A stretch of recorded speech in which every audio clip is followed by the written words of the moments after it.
CMR shopping mall మన BHEL circle లో మార్చి 20న energetic star Ram Pothineni గారిచే గొప్ప ప్రారంభం. నమస్తే రమగారు. నమస్తే జయ. రమగారు, ఏదైనా మంచి స్టోరీ చెప్పండి. చెప్తా మంచి స్టోరీ. పూర్వం ఒక పల్లెటూరులో ఒక మంగళ అబ్బాయి ఉండేవాడు. మంగళ అంటే క్షురకుడు, బార్బర్ పని చేస్తారు కదా. అయితే అబ్బాయి ఏం పెద్ద పని చేసేవాడు కాదు. ఏదో వచ్చేది కాస్త డబ్బులు, అవి వచ్చిన వాటితోటి కాలక్షేపం చేసేవాళ్ళు. అమ్మ, భార్య, పిల్లలు కూడా ఉన్నారు. కానీ బద్ధకస్తుడు అనమాట. అస్సలు పని చేసేవాడు కాదు. వాళ్ళమ్మ రోజు తిట్టేది. ఇతని దగ్గర ఓ పాత అద్దం, ఒక దువ్వెన ఉండేవి. ఎప్పుడు అద్దంలో మొహం చూసుకుని తలకాయ దూకుంటూ ఉండేవాడు. మామూలుగా వీళ్ళంటే ఏంటి, అద్దం, దువ్వెన ఉండటం, కత్తి ఉండటం వాళ్ళ సహజమైన వస్తువులు కదా. మొత్తం లేకపోయినా ఈ వస్తువులు ఉండేవి. ఈ అద్దం దువ్వెన పెట్టుకుని మొహం చూసుకుని జుట్టు రకరకాలుగా దూకుంటూ సోమరిపోతూ వాళ్ళమ్మ తెగ తిట్టిపోసిందిట ఒకసారి. ఎందుకు పనికిరా, ఒట్టి పనికి మాలిన వాడివి, నీలాంటి వెధవి నువ్వేనంది. ఇంకా ఏవో అలాంటివి ఎన్ని మాటలో తిట్టిపోసింది. తిట్టిపోస్తే వాడు కొళ్ళు మండిపోయింది. ఇంట్లో ఉండను నేనని వెళ్ళిపోయాడు. వెళ్ళాక ఏమైంది, ఈ ఊరు వదిలిపెడితే మామూలుగా అప్పుడు ఊళ్ళో ఎలా ఉండేవి, ఓ ఊరు, ఓ అడవి, మళ్ళీ ఇంకో ఊరు, మళ్ళీ ఇంకో చిట్టడివో, కారడివో, పెద్దడివో ఏదో ఒక అడవులు ఉండేవి. చిన్న చిన్న గుంపుల్లా ఉండేవి పల్లెలన్నీ. ఇటు నుంచి అక్కడికి వెళ్ళాలంటే ఎటైనా వెళ్తే మనం ఊర్లోంచి బయటకు వెళ్ళంగానే అడవిలోకి వెళ్ళిపోతాం. అలాగే ఉండేది. ఇప్పుడు మళ్ళాగా రోడ్లు అవన్నీ లేవు కదా. అయితే ఏమైంది, ఓ అడవిలోకి వెళ్ళిపోతే దారి తెన్ను లేదు, ఫలానా ఆలోచించట్లా. మధ్య మధ్యలో అద్దం తీసి తలకాయ దూకోవటం, గాలి వేసినప్పుడల్లా. తర్వాత నడుస్తూ ఉంటాం. వెళ్తుండేసరికల్లా అతనికి ఒక బ్రహ్మరాక్షసి కనిపించింది. వీడికి ఆ బ్రహ్మరాక్షసి అదో రకపు టైప్ ఆఫ్ దైవని కానీ, అదొక భూతం అని, అదేదైనా చేయగలదని తనని వాడికి ఏం అవగాహన లేదు. కాకపోతే అది చూడగానే భయం వేసేలాగా మాత్రం ఉంది. వీడిని చూడంగానే అది ఎగురుతూ ఎగురుతూ నాట్యం చేస్తుంది. దాని కదలికలు, ఆకారం చూస్తే భయం వేసింది. కాకపోతే ఏంటంటే వీడు భయస్థుడు కాదు, సోమరిపోతే కానీ. ఎందుకు డ్యాన్స్ చేస్తున్నావు, ఎందుకు నవ్వుతున్నావు నన్ను చూసి అని అడిగేసరికల్లా ఏమన్నా నేను నిన్ను ఇప్పుడు తినేస్తానుగా అనేసరికల్లా వీడన్నాడు, నాకేం భయం, నన్నెవరు తింటారు, నన్నెవరు తినలేరు. మా ఊళ్ళో దయ్యాలు పోతున్నాడు, నన్ను 4 బ్రహ్మరాక్షసుల్ని పట్టుకున్నామంటే ఇప్పటికి 3 తెచ్చా, 3 బండవాటిని తెచ్చాను, 4వ బండ దానికోసం చూస్తుంటే నువ్వు కనపడ్డావు, నేను పట్టుకు తీసుకెళ్తానన్నాడు. అనేసరికల్లా అది ఆ బ్రహ్మరాక్షసి అంది, నన్ను పట్టగలవా, నువ్వు పిచ్చికలా ఇంతే ఉన్నావు, నేను చూడు ఎంత ఉన్నాను అంది. దాందే ఉంది, నేను నిన్ను పట్టేస్తానని జేబులోంచి అద్దం తీసి చూపించాడు. చొక్కాకు ఒక అంగీకి ఒక జేబు ఉంది, చూడు నీ ఆత్మని ఇందులో బంధించేస్తానని దాన్ని ఇట్లా చూపించాడు. దాని మొహం అందులో కనపడింది బ్రహ్మరాక్షసి. కనపడేసరికల్లా హడిలిపోయింది. బాబు నన్ను వదిలేరా నాయన, నన్ను వదిలేరా నాయన, బాబు ప్లీజ్ నాయన అని బతిమలాడి.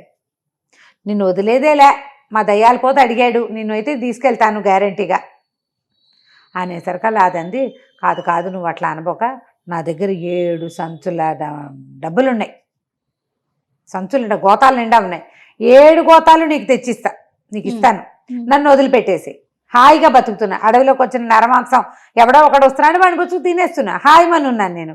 నేను అటు ఇటు వెళ్ళను, బతిమలాడుకుంటే ముందు ఏం తెచ్చిస్తావో చూపించమన్నాడు. అది 7 గోతాల డబ్బులు చూపించింది. అప్పట్లో కాయిన్స్ ఉండేవి కదా, బంగారు కాసులు. సరే 7 గోతాలతో సహా నన్ను మా ఇంట్లో దించన్నాడు. వీడిని భుజం మీద ఎక్కించుకుని ఆ 7 గోతాలు చంకలో ఇరికించుకుని తీసుకెళ్ళి వీళ్ళ ఇంట్లో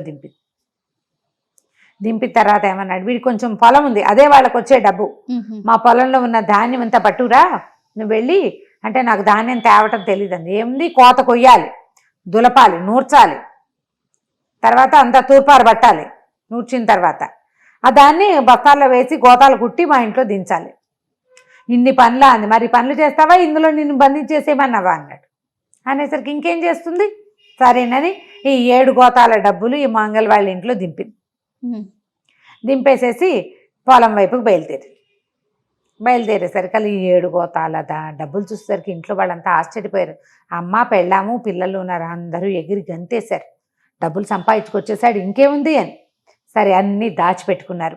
కొన్ని చోట్ల పూలు పాతేశారు, కొన్ని మాటకెక్కిచ్చారు. అక్కడి నుంచి ఇంత చక్కగా ఒకేసారి ఇట్లా అడవిలోకి వెళ్ళంగానే సంపాదించుకొచ్చాడు కదా మొగుడు. అందుకని భర్తకి విందు చేయటానికి ఈవిడేం చేసింది, తను పెళ్ళాము ఒక 1/2 డజన్ చేపలు తెప్పించింది. చేపలన్నీ చెరువు దగ్గరికి పట్టుకెళ్ళి నూరు రుద్దుకొచ్చేసింది. బట్టి క్లీన్ చేస్తారు కదా, చేసి వంటింట్లో పెట్టింది. సరే అక్కడి నుంచి ₹1 పెట్టి ఒక బంగారు నాణ్యం ఇచ్చి కొడుకుని నూనె దినుసులు తెమ్మని బజార్ పంపించింది. ఏదో వాకిట్లో సవరించుకుంటుంటే ఏమైంది, ఓ పిల్లి వచ్చి ఈ తోమ పెట్టింది కదా, చేపలు కాస్త తినేసింది. లోపలికి వచ్చి చూసుకునేసరికి నూనె దినుసులు అన్నీ వచ్చినాయి, ఇవి లేవు, చేపలు లేవు. పిల్లి కొరికేసిన ఆనవాళ్ళు కనపడుతున్నాయి. చేప ఫుల్గా ఉంటుంది కదా, అది ముక్కా చక్కగా కనపడింది, పిల్లి అడుగులు కనపడుతున్నాయి. దెందుంపదేగా ఇది పిల్లి కాస్త తినేసింది, దీని ముక్కు కోసేస్తాను ఈసారి నేనని చెప్పి ఏం చేసింది, భర్త దగ్గర కత్తులు ఉంటాయి కదా మంచివి, ఈ చేపలను కట్ చేసే కత్తులు కూడా, ఒక కత్తి పుచ్చుకుని కిటికీ దగ్గర నుంచి మళ్ళీ పిల్లి అటే వస్తుంది. ఇంతలో ఏమైంది, ఈ బ్రహ్మరాక్షసు ఉంది కదా, ఈ చెరువు వైపు నడుచుకుంటూ పోతుంది, ఆ పొలం వైపుకి వెళ్తుంటే ఇదేమిటి, భయపడిన బ్రహ్మరాక్షసి, అక్కడ బాటసారి బ్రహ్మరాక్షసు ఒకటి కనపడింది దీనికి దారిలో పోతూ. ఓహో, ఏమిటంత నీరసంగా వస్తున్నావు, నువ్వు అక్కడెక్కడో ఉంటావు కదా, ఇక్కడికి ఎందుకు వచ్చావు అని అడిగింది. అడిగేసరికి బ్రహ్మరాక్షసు అంది, వాడెవడో ఒక మంగళబ్బాయి నన్ను కాస్త వాడి నా ఆత్మని బిగించేశాడు, మరి ఇక నేను ఇంకో దారి లేదు, నా దగ్గర నేను 7 గోతాల డబ్బు వాడి చేతిలో పెట్టాను, అయినా వాడు ఒప్పుకోలేదు, ఈ ధాన్యం పని చేయమన్నాడు, ఏం చేస్తాను, మనకు అలవాటు లేని పని, చచ్చినట్టు అది చేయటానికి వెళ్తున్నాను అనేసరికల్ ఆ బాటసారిగా వచ్చింది కదా దయ్యం అంది, పక్కపక్కన ఆ బ్రహ్మరాక్షసి, నీ బొందా, నిన్నెవడు పట్టగలడు, వాడి వల్ల అసలు కాదు, అసలు మనని పట్టాలంటే బోల్డని మంత్రాలు మరడీలు కావాలి, వీడి దగ్గర ఏం లేవు, వాడికేం తెలుసు, నేను చెప్తా వాడి సంగతి, నువ్వు పొలం దగ్గరే కూర్చో, నేను వస్తాను నీ దగ్గర, కానీ దీన్ని తీసుకుపోయి ఆ పొలం దగ్గర కూర్చోబెట్టి తను వచ్చింది. వచ్చి ఏం చేసింది, ఆ కిటికీ పక్కన నిలబడి కిటికీలోంచి ఇట్లా లోపలికి చూసింది. అదే టైంకి ఈవిడేం చేసింది, తనకి భార్య కత్తి పుచ్చుకుని నుంచుంది కదా, పిల్లి కళ్ళలాగా మెరుస్తున్నాయి ఈ బ్రహ్మరాక్షసుడి కళ్ళు కూడా, అది ఇట్లా కిటికీలోకి మొహం పెట్టగానే సర్రమని కత్తి పెట్టి ఇట్లా పిల్లిని కొట్టటాలు అవి ఎలా కుదురుతాయి, స్పీడ్గా చెయ్యాలి, ఏదైనా బెత్త ఉన్నా సరే గబుక్కుని చెయ్యాడిచ్చాలి, అది నిదానం మన దగ్గరకు వచ్చాక చెవులు పుచ్చుకుని పొట్టికాయలు వేయలేం మనం. అది కనపడంగానే చెక్కమని కత్తో కర్రో కత్తిపీటో చెక్కపీటో లేదా చేతిలో ఉన్న వస్తువో విసిరేయాలి. పౌడర్ డబ్బాలు కూడా విసిరేసేవాళ్ళం చిన్నప్పుడు పిల్లిని చూడగానే, అది విసిరేస్తామని తెలిసి అది పారిపోతుంది, మన యాక్షన్స్ పసిగట్టేస్తాయి పిల్లలు. ఈ కత్తి విసురు వెళ్ళేసరికి దాని ముక్కు కాస్త తెగిపోయింది ఆ బ్రహ్మరాక్షసుకి, లబో దిబోమంటూ ఆ ముక్కు అంచుకుని ముక్కు నుండి నెతురు గారిపోతుకుంటూ మళ్ళీ పొలం వైపు పరిగెత్తింది. ఓ నాయన, నిన్ను పట్టుకుని వాడే కాదు, వాడి పెళ్ళాం కూడా ఇలాగే రాకాసి ముక్కు కోసేసింది, పట్టు ఈ ధాన్యం పని నేను కూడా నీకు సహాయం చేస్తానని ఇద్దరు కలిసి గబగబా 2 ఎకరాల చేను కోసేసి టపా నేలకేసి కొట్టి నూర్చేసి, ఆ తర్వాత కళ్ళనిలోంచి 2 చాటలు సంపాదించుకొచ్చాయి, అన్నీ చక్కగా దులిపేసి బస్తాల్లో వేసి మూట కట్టి తీసుకొచ్చి పెట్టాక ఈ బ్రహ్మరాక్షసి అడిగింది, బాబు నీ పొలం పని అంతా చేశాను, ఇదే కాదు నువ్వు మళ్ళీ అడగకుండా చేలో అన్ని మొదలు కోసేస్తే అంతా నాళ్ళుగా ఉంటాయి కదా, వేళ్లలే ఉంటాయి, అంటే మోళ్ళుగా ఉంటుంది, మోళ్ళన్నీ పీకేసి చదును చేసి పెట్టాను, నాకు స్నేహితుడు కూడా సహాయం చేశాడు ఒకడు, మొత్తం పీకేసావు, నువ్వు మళ్ళీ పొలం కూడా వేసుకోవచ్చు బాబు, నన్ను వదిలిపెట్టేవా, నువ్వు ఈ పని చేయటం వల్ల నీ ఆత్మని పంపించేస్తాను బయటగానే. ఈ అబ్బాయి ఏం చేశాడు, జేబులోంచి అద్దం తీసి అద్దం వెనక భాగం చూపించాడు దానికి, అందులో తన మొహం కనపట్లేదు కదా, బ్రహ్మరాక్షసి అమ్మాయి అని సంతోషించి, ఈ ఊరి వైపు కూడా రాను, నీ దారి నువ్వు నా గోతాలు తీసుకుని హాయిగా ఉండు నాయనా అని చెప్పేసి ఓ దండం పెట్టి పరిగెత్తుకుంటూ వెళ్ళిపోయాడు. సూపర్. పొలంలోంచి ధాన్యము ఇంటికి వచ్చేసింది, చక్కగా ఈ 7 గోతాల డబ్బుల్ని కూడా దాచిపెట్టుకుని ఆ అబ్బాయి, భార్య, పిల్లలు, అమ్మ అందరూ హాయిగా ఉన్నారు. కథ కంచికి మనం ఇంటికి.